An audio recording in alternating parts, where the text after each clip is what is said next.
Comment concilier l'inconciliable? Autrement dit, avoir les avantages du chemin de fer avec cette possibilité étonnante de remorquer de lourdes charges avec le minimum de puissance sur de longues distances et de façon économique, et les avantages de la route, à savoir, il faut bien le reconnaître, la souplesse. Bref, c'est le mariage entre la carpe et le lapin? Pas tout à fait. On a essayé toutes les solutions. Solutions qu'on appelle des combinés rail-route. Vous en avez une ici derrière moi. Là, nous sommes dans la réserve. Ah, ça, un jour, il faudra que je vous la fasse visiter, la Cité des Trains à Mulhouse. Et dans cette réserve, il y a ce qu'on appelle, regardez bien, il y a une remorque rail-route. Autrement dit, on a juché sur des espèces de rails cette remorque citerne. Pourquoi cette espèce de rail? Eh bien, parce que le problème qui se pose toujours pour le rail-route, lorsque l'on met un véhicule sur un wagon, c'est les opérations de chargement et déchargement. Et là, l'une des solutions qui a été adoptée, ça a été de doter, vous voyez, cette remorque d'une espèce de roue métallique un peu ferroviaire qui roulait sur des rails. Les pneus ne portaient plus et on pouvait ainsi déplacer facilement la remorque sur le wagon et puis après l'immobiliser. Donc, je vous disais, on a essayé toutes les solutions, mais qu'aucune n'a été satisfaisante. Sinon, le rail-route se serait développé. Pourquoi? Parce qu'il y a deux obstacles. Le premier, eh bien, c'est la taille des tunnels et la hauteur des ponts qui ne permettent pas de mettre sur un wagon, je dis bien normal, une remorque de camion. Et puis la deuxième, ce sont les opérations de chargement, déchargement, que l'on appelle des ruptures de charge et qui freinent en quelque sorte le développement. Donc, ce DVD est consacré au rail-route. Un film et 4 bonus. Le film, c'est une exposition à Bruxelles. Ce sont toutes les solutions qui ont été testées, exposées. C'était en 1958, vous allez voir. C'est pas inintéressant. Et d'ailleurs, vous allez retrouver celle-là. 4 bonus. Le premier bonus, kangourou.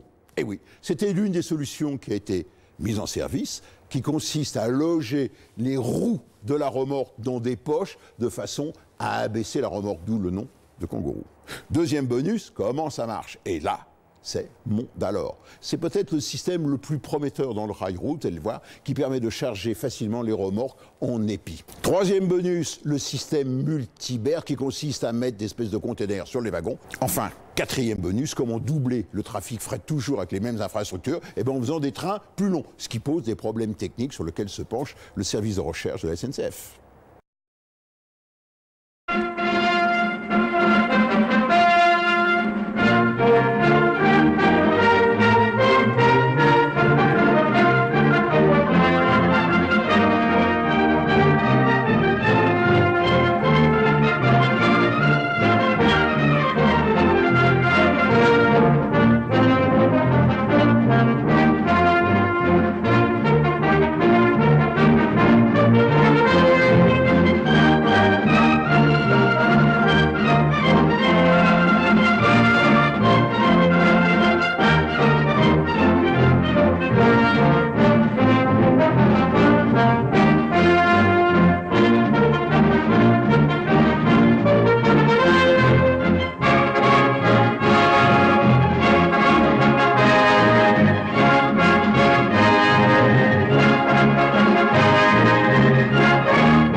La présence des chemins de fer à l'exposition universelle et internationale de Bruxelles 1958 a été l'occasion de placer le public, qui journellement envahit le plateau du Heysel, devant un des plus graves problèmes qui se posent aux administrations ferroviaires. La mise au point et l'utilisation de tous les matériels spéciaux susceptibles d'assurer les transports de porte à porte demandés par la clientèle, quelle que soit la nature et le volume des marchandises à transporter. Dès le grand matin, on peut assister dans l'enceinte du parc de présentation du matériel ferroviaire à une scène très sympathique. L'arrivée souriante des hôtesses du rail parmi le groupe international du personnel de démonstration des techniques de porte à porte.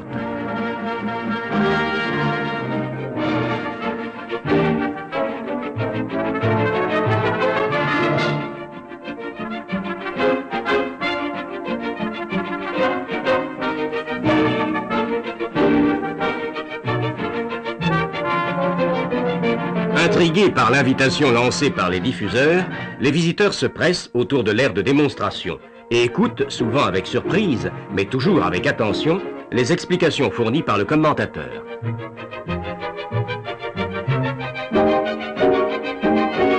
Mais le quadrille va commencer et les évolutions des plus petits jusqu'aux plus gros vont se succéder sous nos yeux. La palette est un plateau normalisé de construction légère qui permet le groupage de colis en lots unitaires d'1 tonne environ, dont la manutention est assurée très facilement par des chariots élévateurs à fourche d'une grande maniabilité. Muni de parois verticales, ce plateau devient une palette-caisse qui se prête au gerbage, à la superposition.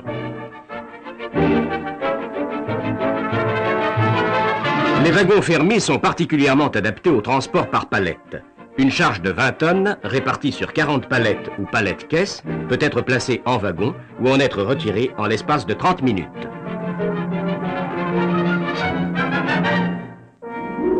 Certaines administrations ferroviaires autorisent la clientèle à grouper en poules leurs palettes avec celles du réseau. Cette banalisation offre toute facilité, tant à l'acceptation qu'à la remise des marchandises. Notons que si le client dispose dans ses installations d'un quai surélevé à niveau du plancher des wagons, un transpalette suffit pour déplacer les palettes. Pour les entreprises, expéditrices ou destinataires, non raccordées au chemin de fer, les charges palettisées doivent être camionnées par route entre la gare et le siège d'exploitation du client. Il existe différents appareils pour faciliter ce transport. Dans le dispositif CASNAV de la SNCF, la palette est amenée à l'aide d'un transpalette spécial près du camion. Elle est alors accrochée au palonnier d'une grue à colle de cygne fixée à l'arrière du véhicule. Par la manœuvre d'un treuil à main, la palette est hissée et posée sur le camion.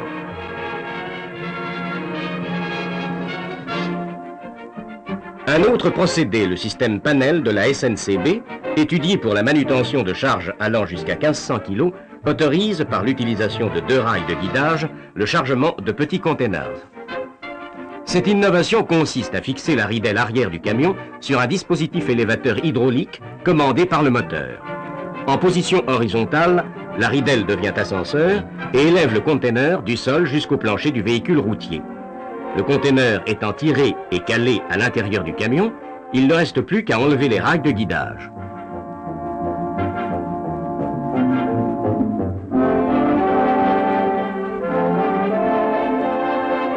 Toutes ces manœuvres sont extrêmement simples et rapides. Elles ne durent qu'1 ou 2 minutes et ont l'avantage de n'exiger qu'un minimum d'effort de la part du personnel.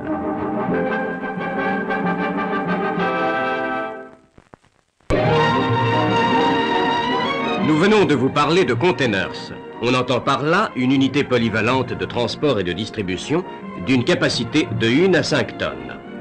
Le container permet d'alléger, voire de supprimer les emballages, de réduire les risques d'avarie, d'adapter les moyens de transport à la nature des marchandises, de réaliser éventuellement le groupage de types divers sur un même véhicule. Les containers de la compagnie nouvelle des cadres, CNC, présentés par la SNCF, ne nécessitent aucune spécialisation, ni du véhicule routier, ni du wagon. Ils doivent être manutentionnés par un appareil de levage, grue ou portique. Dans le cas présent, c'est une grue automobile qui effectue l'opération. Le conteneur, accroché au palonnier, est du type prévu pour le transport de produits en vrac, particulièrement charbon, gravier, sable.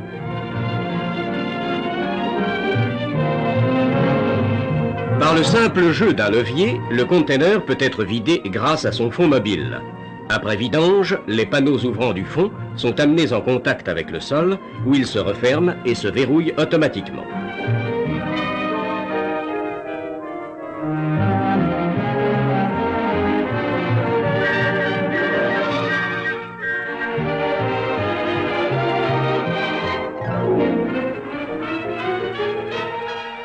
Il existe différents types de containers à manutention par engin de levage.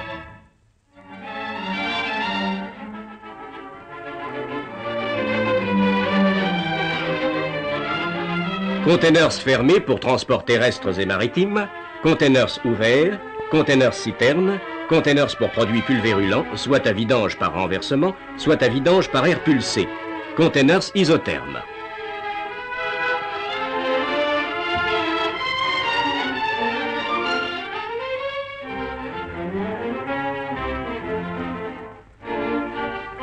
Le conteneur à porteur aménagé, dit PA, nécessite pour son transport, d'une part, et pour sa manutention, d'autre part, des wagons et des véhicules routiers spécialement aménagés.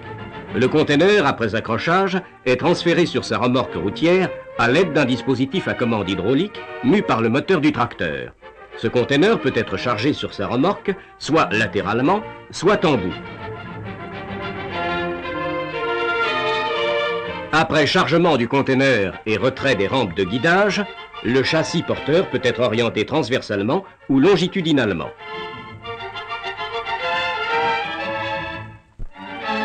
Dans chacune de ces positions, un dispositif hydraulique provoque le basculement du conteneur et son déchargement s'effectue par gravité.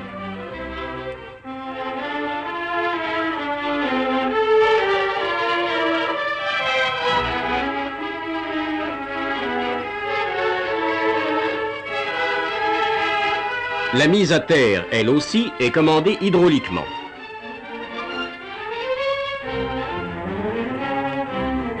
Parmi ces containers, on en trouve de type fermé et ouvert de 5 tonnes de charge utile. Il en existe pour le transport de produits pulvérulents, de bière, d'huile lourde, d'autres sont isothermes. Ce système de containers est utilisé sur une grande échelle par les réseaux allemands, belges, néerlandais, suédois et suisses. Certaines marchandises encombrantes ou lourdes, telles que tôles, bobines de papier, etc., et qui sont comme les containers CNC manutentionnés par engin de levage, exigent un transport à l'abri des intempéries. Le wagon à toit coulissant MacGregor de la SNCF présente les mêmes avantages qu'un wagon fermé en ce qui concerne la protection du contenu contre l'humidité, tout en permettant exactement comme un wagon tombereau le chargement et le déchargement par la partie supérieure. Le toit, composé d'éléments mobiles solidaires entre eux, couvre l'intégralité de la surface du wagon, assurant ainsi une étanchéité parfaite du véhicule. Les manœuvres de fermeture et de verrouillage sont commandées du sol.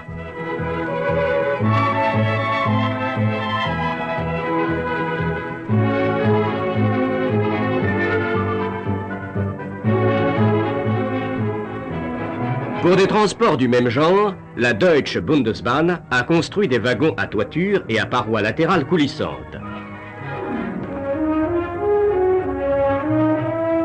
La toiture, de même que les parois, divisées en 2 parties, sont après déverrouillage glissées l'une sur l'autre à l'aide d'un levier. Il suffit d'un simple verrouillage pour garantir la parfaite étanchéité du véhicule. Un aménagement intérieur a été étudié pour permettre, le cas échéant, le transport de charge palettisée. Dans ce cas, le chargement est réalisé par un élévateur à fourche.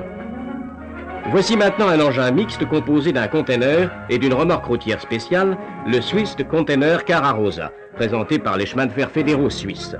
Le conteneur, placé sur un châssis comportant 2 trains de roues et muni d'un timon, peut être acheminé chez le client par un tracteur routier ordinaire. À l'aide d'une pompe à main, la benne est séparée du châssis et basculée pour en permettre la vidange. Après redressement de la benne et son placement sur 4 béquilles, le châssis routier se dégage aisément pour être ensuite utilisé pour un autre transport semblable.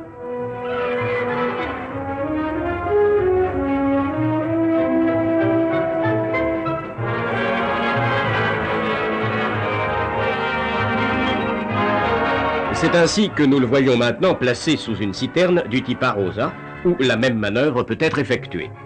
Ce type de conteneur est transporté sur un wagon plat ordinaire, reposant soit sur ses béquilles, soit sur le châssis remorque. Pour des transports du même genre, les chemins de fer italiens de l'État utilisent un conteneur rail-route monté sur pneumatique.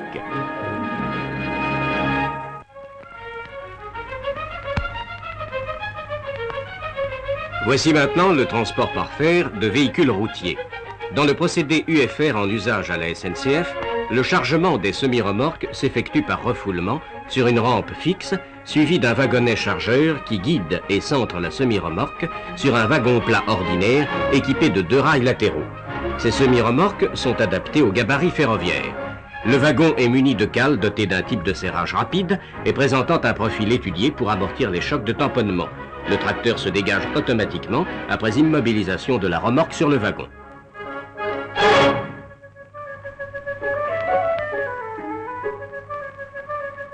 Il existe une gamme étendue de semi-remorques UFR, citernes de 200 hectolitres, fourgons isothermes, tombereaux bâchés, etc. Le transport à longue distance des véhicules routiers posés sur wagon présente un grand intérêt pour l'usager qui profite à la fois des facilités du porte-à-porte inhérentes au transport routier et des avantages proprement ferroviaires, sécurité, régularité et rapidité d'acheminement. De son côté, la collectivité bénéficie du moindre prix de revient du transport ferroviaire et d'une diminution de l'encombrement et de l'usure des routes.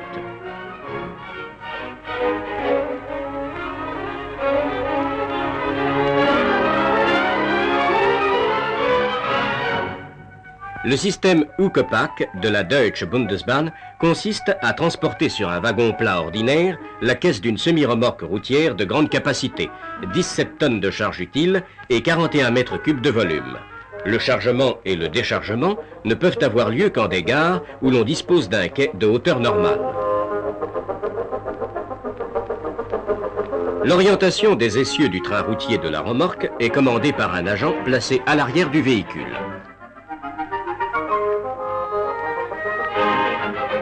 Cette particularité permet à l'ensemble tracteur et remorque d'évoluer sur une aire de 14 mètres de diamètre et autorise le chargement latéral du wagon.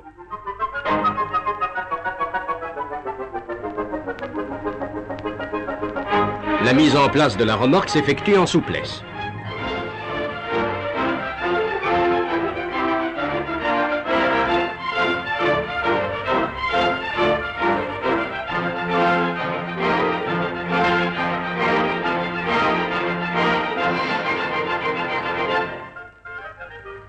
La caisse étant convenablement centrée sur le wagon, il reste à dégager le tracteur et le train routier à l'aide de vérins hydrauliques placés en 4 points de la caisse et prenant appui sur le plancher du wagon. La caisse se soulève et se dégage du tracteur. Le train routier est ensuite désolidarisé de la caisse et libéré. La remorque est alors abaissée sur le plancher du wagon.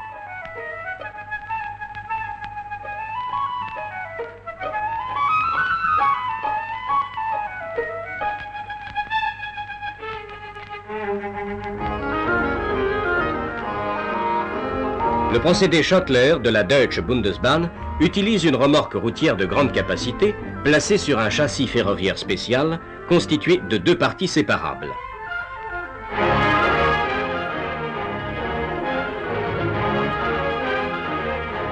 Nous pénétrons ainsi dans le domaine du véhicule roulant successivement sur rail et sur route.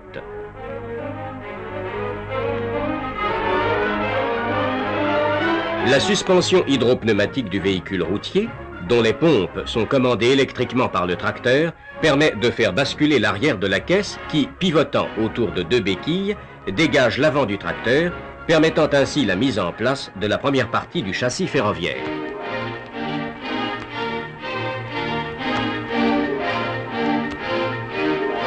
Le relèvement de l'arrière de la remorque par une manœuvre inverse autorise le glissement de la seconde partie du châssis.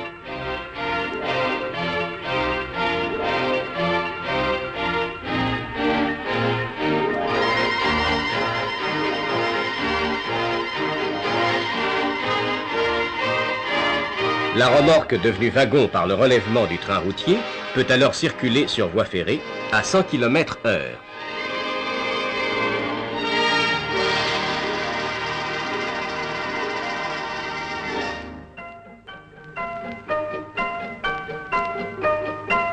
La firme Urdingen a conçu et réalisé pour la Deutsche Bundesbahn un autre véhicule dont les essieux servent indifféremment pour la circulation sur route et sur rail.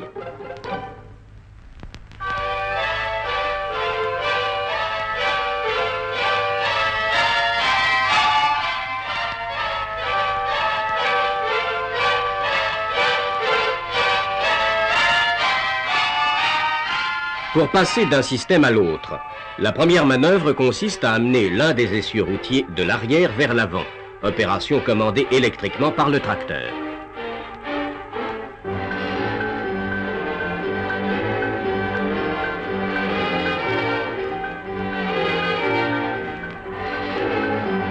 L'arrière du train routier, tiré par le tracteur, est amené dans 2 fosses, aménagées de part et d'autre du rail.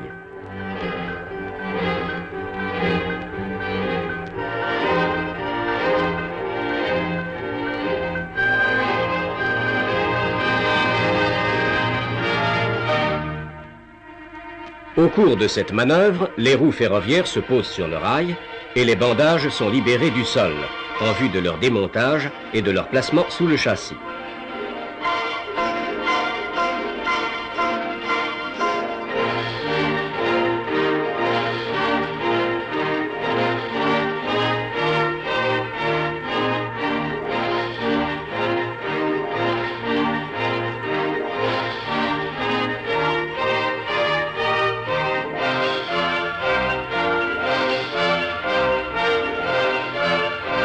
L'essieu avant est conduit sur deux plans inclinés qui provoquent l'exhaussement de la caisse et son dégagement du tracteur. Cet essieu est alors amené au droit de la fosse, où se perd le démontage des derniers pneumatiques. Ce véhicule ferroviaire peut également circuler à 100 km/h.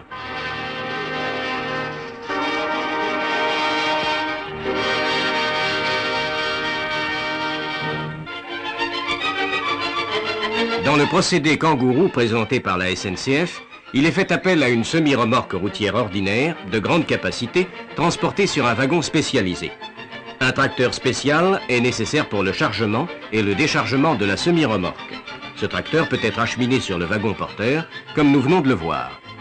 Le wagon comporte un pont-levis dont l'abaissement autorise l'utilisation intégrale du gabarit ferroviaire.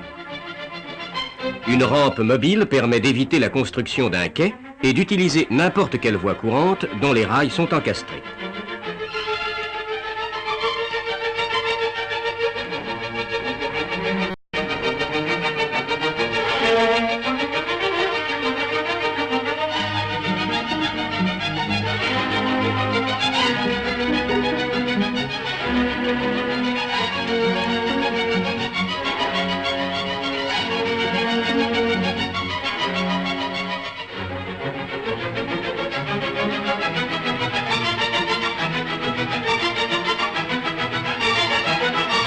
Le véhicule est automatiquement centré par un système de guidage et vient se placer entre les brancards latéraux du wagon dans une position fortement abaissée.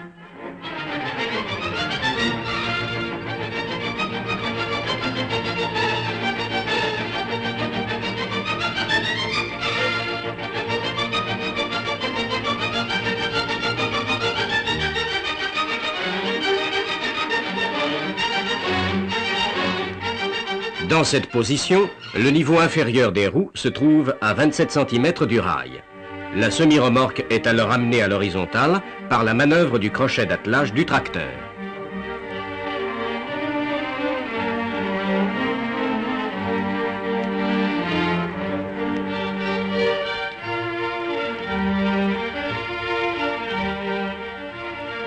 Le tracteur est ensuite libéré et quitte la rampe mobile.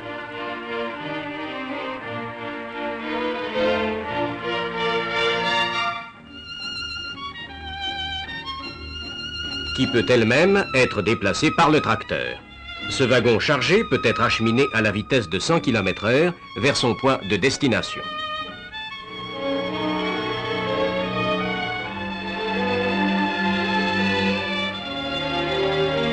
À la limite de deux réseaux dont l'écartement des voies est différent, on évite le transbordement de la marchandise en procédant au changement d'essieu sous le wagon après levage de celui-ci par vérin installé à poste fixe.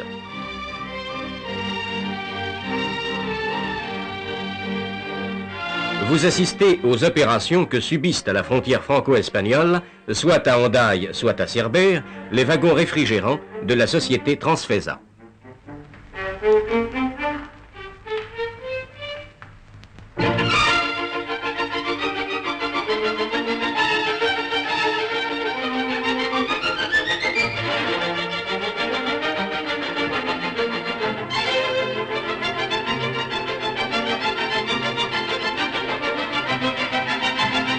Les membres de la commission permanente de l'Association internationale du Congrès des chemins de fer et diverses hautes personnalités de l'Union internationale des chemins de fer, profitant d'une réunion commune tenue en Belgique, sont venus visiter les réalisations présentées par les différents réseaux ferroviaires à l'exposition de Bruxelles.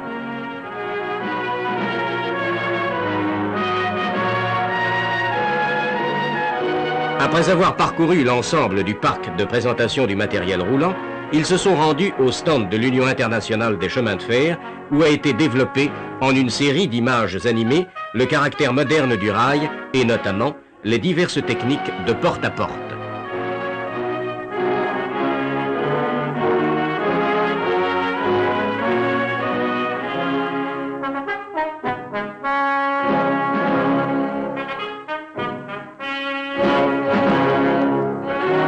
Les visiteurs de l'exposition auront eu le plaisir de constater l'immense effort accompli par les réseaux de chemins de fer européens, dont les présentations s'intègrent parfaitement dans le thème général de l'exposition, Bilan du monde pour un monde plus humain.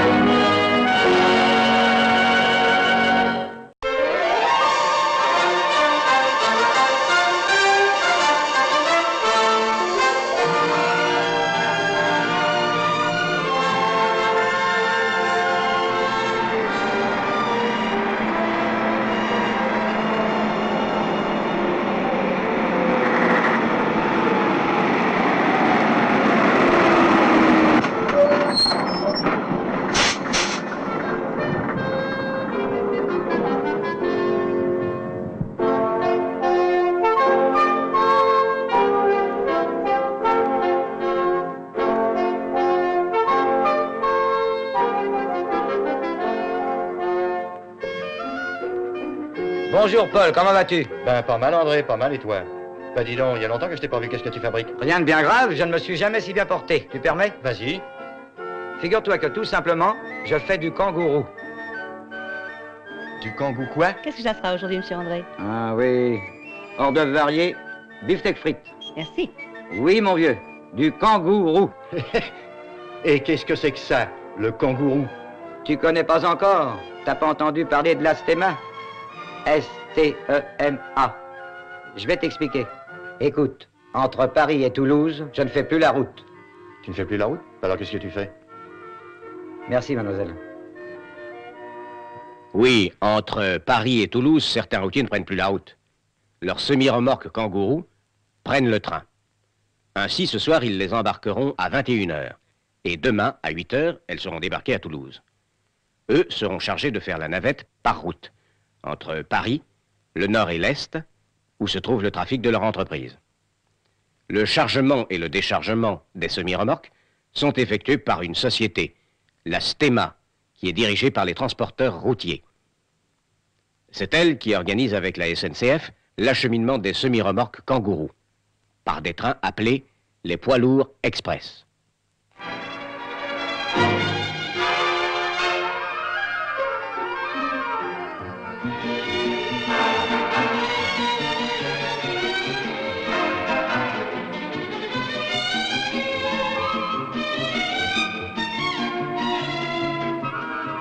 La Stema dispose de centres spécialisés pour les transbordements.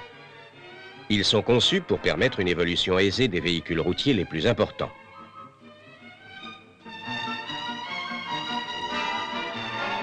À leur arrivée, les chauffeurs déposent simplement leur semi-remorque sur le parking aménagé à cet effet.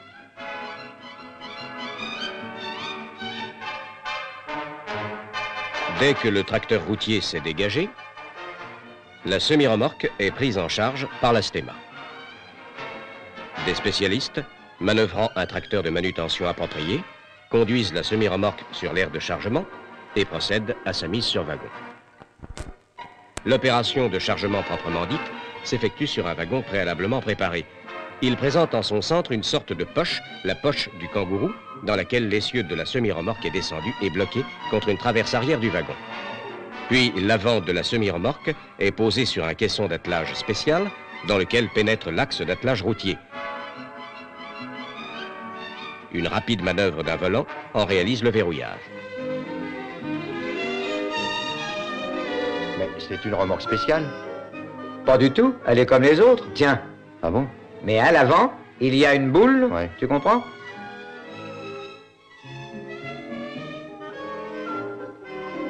Voilà.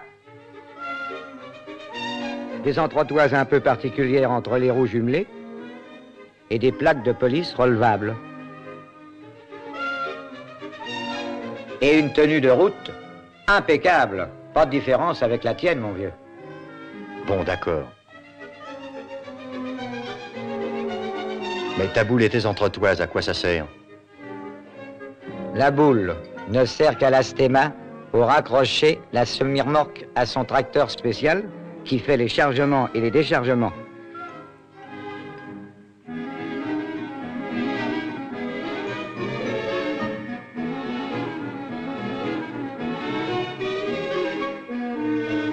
Les entretoises sont plus renforcées que les entretoises normales et permettent à la semi-remorque de rouler sur des rails qui équipent les wagons kangourous. Oh, mais si on fait passer les rails entre les pneus, on doit les couper. Ce n'est pas possible. La rampe de chargement est munie à l'avant d'un dispositif de centrage automatique qui évite toute avarie.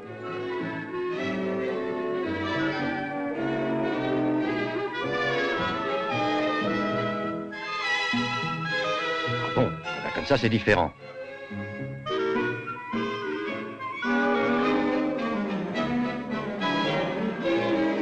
Je vois ce que tu vas me demander. Tu te dis, la semi-remorque, très intéressant. Et le tracteur, c'est André qui doit le descendre par la route. Eh bien non. Il y a un autre type de wagon à notre disposition. Les wagons surbaissés sur lesquels le tracteur est transporté. Mais il n'y a pas d'intérêt à faire voyager continuellement un tracteur. Il vaut mieux ne faire circuler que les semi-remorques, ça coûte moins cher. Mais t'es condamné à vivre à Paris? Pas du tout. Tout ça, c'est prévu. Quand le petit André veut retourner à Toulouse, Oui. il voyage dans une voiture couchette spéciale qui part de la Stéma. Et là, on voyage entre chauffeurs très à l'aise. Oh, bah c'est pas mal ça. Dans les centres de chargement, on a aussi pensé à nous. Il y a des lavabos à notre disposition, et même à Pompadour, des douches et un restaurant sont prévus. Tout ça m'a l'air bien étudié. C'est vraiment une technique nouvelle. Ces wagons sont équipés d'un pont-levis pouvant prendre deux positions, horizontale et inclinée. Il est en effet impossible de transporter les semi-remorques courantes sur des wagons ordinaires, car la hauteur de l'ensemble n'autorise pas son passage dans le gabarit ferroviaire. Par contre, l'abaissement du pont-levis du wagon kangourou descend les pneus du véhicule routier à 32 cm seulement des rails et fait entrer la totalité de la caisse de ce véhicule dans le gabarit. Les semi-remorques kangourou sont des routières classiques à simple ou double essieu, aux normes maximum de longueur et de poids autorisées par le code de la route. Largement accessibles, elles se prêtent sans difficulté au chargement de produits métallurgiques au portique.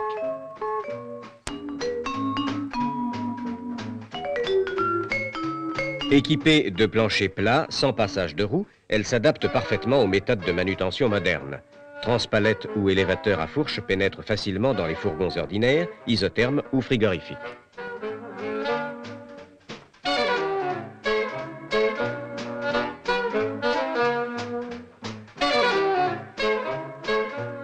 Les liquides industriels ou alimentaires sont transportés dans les semi-remorques kangourou citernes qui peuvent être facilement équipés de coffres pour les conduits ou les compresseurs.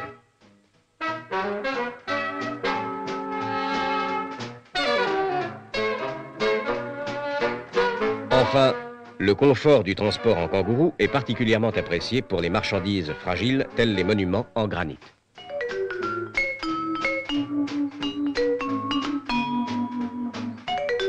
Ainsi, leur chargement terminé, traversant les verdoyantes campagnes, les riches vignobles emplis des promesses de la future récolte,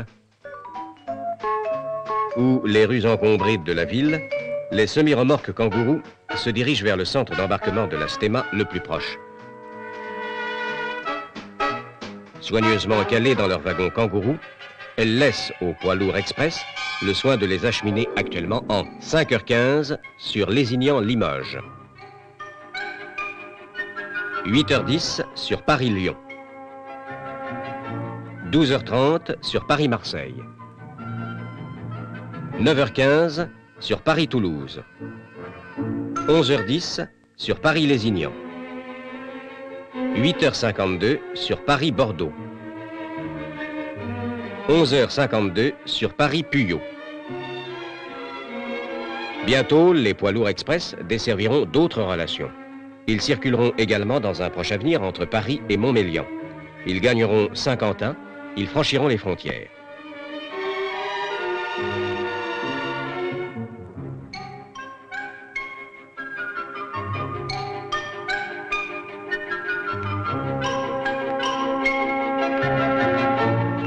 À l'heure dite, après un parcours rapide et sûr, les poids lourds express atteignent le terme du voyage. Ici, tout est préparé pour recevoir dans les meilleures conditions ces voyageuses nocturnes qui, paradoxalement, ont couvert plusieurs centaines de kilomètres sans rouler. Les parkings dégagés sont prêts à les accueillir dès leur descente de wagon. De nouveaux spécialistes entreprennent leur déchargement.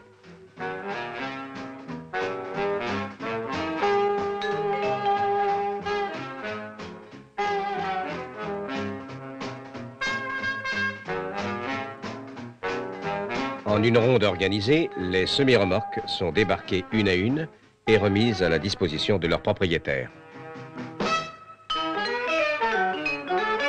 Déjà, sur le parking, bien ordonné où la circulation est facile, les premiers tracteurs apparaissent. Reconnaissance du véhicule, attelage, départ. Bonne route semi-remorque Kangourou. Mademoiselle? Merci. Au revoir, messieurs. Allons voir ce fameux kangourou. Quelle bonne idée. Accompagnons Paul. Véritablement, la semi-remorque d'André est bien peu différente des semi-remorques courantes. Ces entretoises, peu de choses. Cette boule, un accessoire peu gênant. Au fond, de bien légères modifications pour de gros avantages.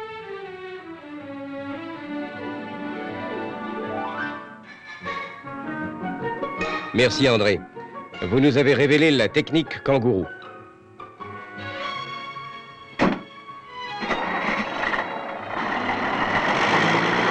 Ce soir, vous partez seul, laissant Paul pensif et vivement intéressé.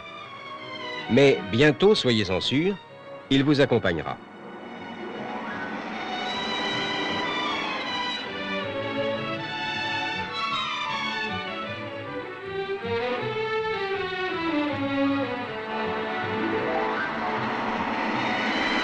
Il franchira l'entrée des centres Stemma.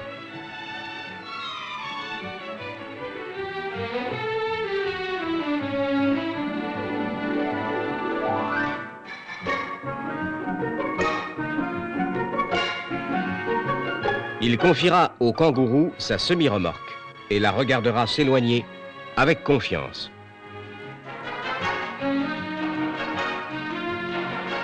Comme vous, il pensera que simple, rationnel, efficace, la technique kangourou est la technique de l'avenir.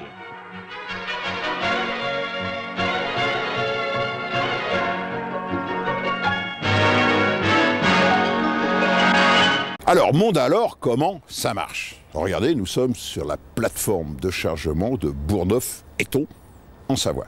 Petite explication. Le problème de mettre des camions sur des trains, ce n'est pas nouveau. Dieu sait si on a essayé toutes les solutions techniques possibles.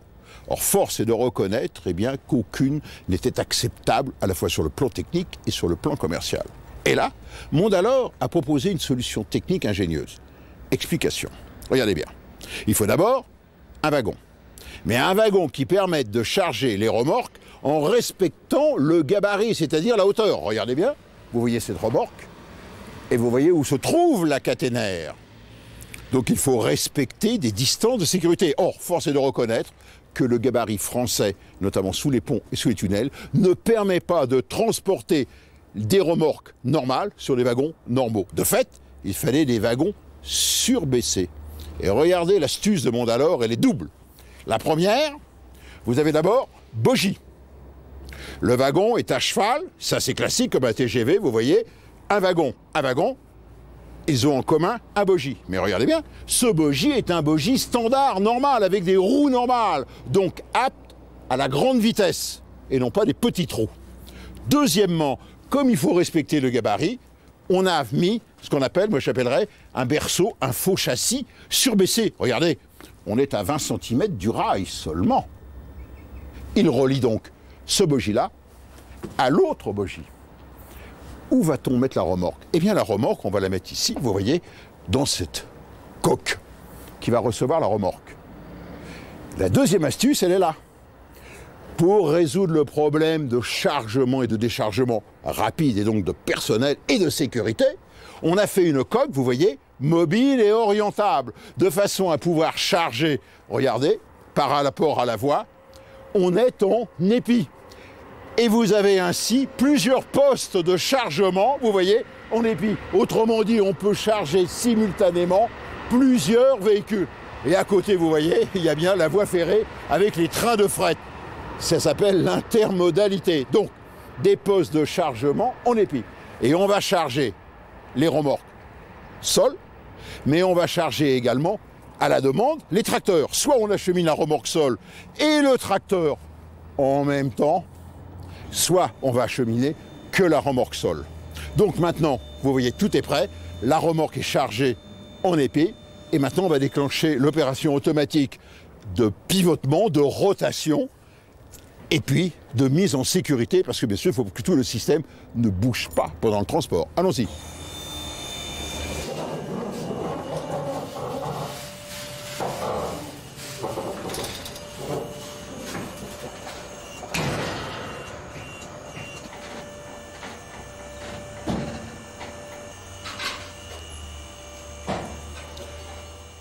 Dernier point, la mise en sécurité de la remorque. Calage des roues arrière et suprême astuce à l'avant, un vérin vient remplacer l'attache du tracteur. Ça y est, le convoi est prêt pour le départ.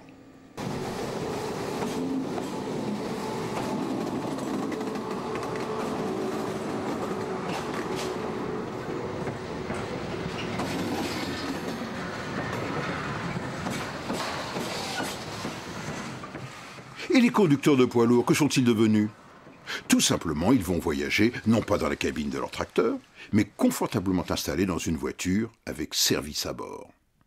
Et c'est parti pour 3 heures de route pour parcourir les 175 km entre Bourgneuf-Etton, en France, et Orbassano, en Italie, à travers, bien sûr, le tunnel du Fréjus de 15 km de long. Nous avons 4 allers-retours par jour, donc 8 trains par jour. Au bout de 4 ans d'exploitation, c'est 60 000 camions qui ont été transportés par les wagons et le service de l'autoroute ferroviaire. C'est également, actuellement, on a atteint un rythme de 20 000 camions année. Le premier emploi de l'autoroute ferroviaire dans son expérimentation, c'était la vérification du concept, du fonctionnement des wagons et de différentes choses. Ensuite, effectivement, atteindre l'objectif de 20 000, c'est déjà bien parce que c'est un objectif qui permet un certain équilibre financier. Bientôt, ce sera plus de trains au départ d'Etton, voire au départ de Lyon, dans la périphérie, dans la grande périphérie lyonnaise.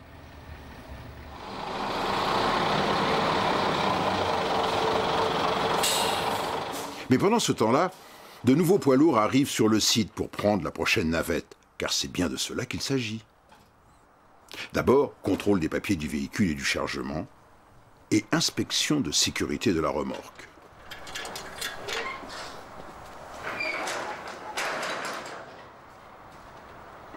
Ici, on contrôle que rien ne dépasse et respecte les cotes pour emprunter les voies SNCF et italiennes et surtout, ne pas accrocher les parois du tunnel. Au niveau de la citerne, je monte sur la citerne et je vérifie que les panneaux soient bien fermés. Parce que vu qu'il passe dans un tunnel, il faut que les panneaux soient bien fermés parce qu'éventuellement, si c'est une matière dangereuse, il peut y avoir risque d'explosion. Donc là, c'est le feu vert pour l'opération suivante. Feu vert pour l'opération suivante. Yeah. Au niveau de l'accueil, tout est bon. Au niveau des papiers, tout est bon. Maintenant, il faut qu'il passe au niveau du gabarit.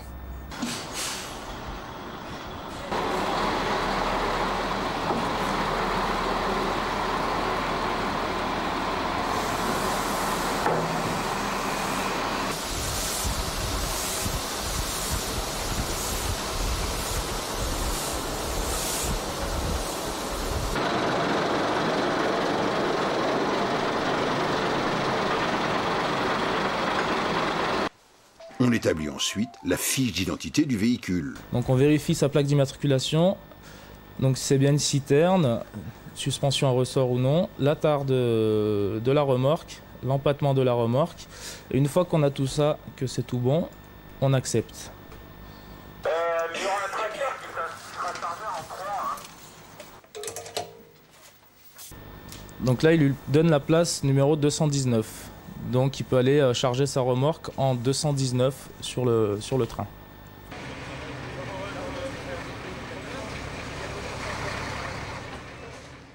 Et le cycle recommence.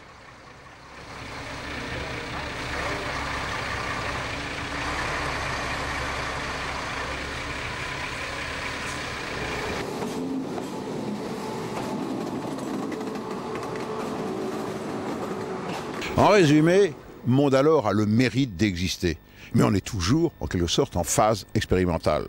Reste donc maintenant à passer à la taille supérieure, à l'échelon industriel. Et pour cela, il faut vaincre deux problèmes. Le premier, une volonté politique de développer enfin le fret ferroviaire, c'est-à-dire les camions sur les trains. Et puis le deuxième, c'est que la profession joue le jeu et y trouve son compte.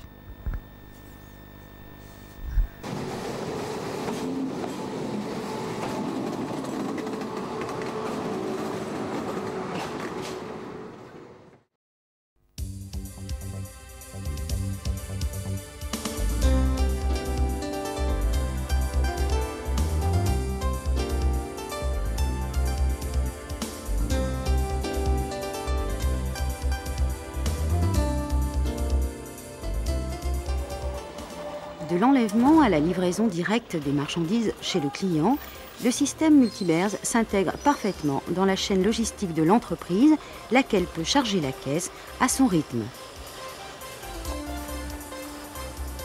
Dans les gares, aucune installation fixe. Un simple accès camion suffit. Sur le wagon plat, des cadres pivotants permettent le chargement des caisses amovibles, quelle que soit leur longueur. Un bras hydraulique assure le transfert de la route au rail. Verrouillage central. Grâce à la simplicité et à la souplesse du système, le chauffeur effectue seul la manœuvre. Opération terminée. Une grande variété de caisses amovibles existe. Caisses avec dispositif de bénage en fosse, 20 m3 et 30 m3 pour les produits vrac. Caisses avec débâchage latéral de 14 ou 18 europalettes pour les produits palettisés. Bientôt, des caisses citernes et des caisses à air pulsé compléteront la gamme. Conçues pour le transport international, toutes les caisses répondent aux normes DIN et AFNOR pour la préhension et le verrouillage sur le camion. Quant aux wagons, ils sont aptes à circuler sans prescription spéciale. Arrivé à destination, la même opération se reproduit avec la même souplesse, la même facilité.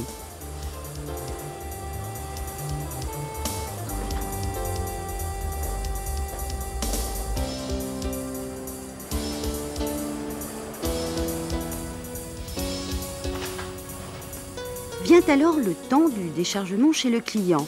Là, plusieurs techniques sont possibles. Bénage, pose sur béquille ou pose au sol. Avec le système Multibers à vocation internationale, Fret SNCF demeure fidèle à sa stratégie de développement du transport combiné pour une meilleure efficacité économique dans le respect de l'environnement.